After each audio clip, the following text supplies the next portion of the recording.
Le feuilleton Jargeau n'est pas terminé. Les opposants au projet de déviation ont installé un village éphémère à Mardié, pas loin de là où un pont et une nouvelle route à deux voies doivent être construits.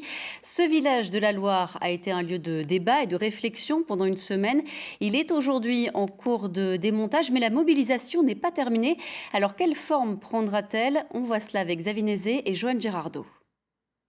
Pour les opposants au pont de Mardié, démontage ne signifie pas démobilisation. Les habitants du village de Loire évacuent les lieux avec le sentiment d'avoir atteint un premier objectif, faire parler de la cause. Ce qui s'est joué, c'est une semaine vraiment de réflexion et d'action autour de la défense de ce patrimoine local, que ce soit l'humain, la nature, mais aussi un pont, pourquoi faire, pour qui, pourquoi. Voilà, tout ça, ça s'est discuté.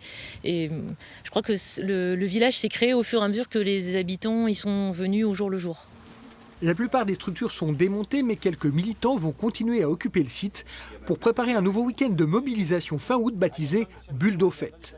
Il aura lieu à la veille d'une journée décisive, lundi 2 septembre, où les tronçonneuses doivent entrer en action pour déboiser une voie d'accès au futur pont. Le même jour, l'association Mardiéval plaidera pour l'arrêt du chantier devant le tribunal administratif. Maintenant, c'est le dernier moment. S'il n'y a pas de réaction maintenant, on va se retrouver avec cette route qui n'a pas réellement d'utilité publique, mais qui bousille la coupure verte, Natura 2000, le paysage de Loire classé patrimoine mondial. Et ça serait catastrophique pour les générations futures. Si les opposants au pont n'obtiennent pas l'arrêt du chantier devant le tribunal, sont-ils prêts ensuite à bloquer les travaux en occupant le site façon ZAD? Pour le moment, on n'a pas de réponse à cette question.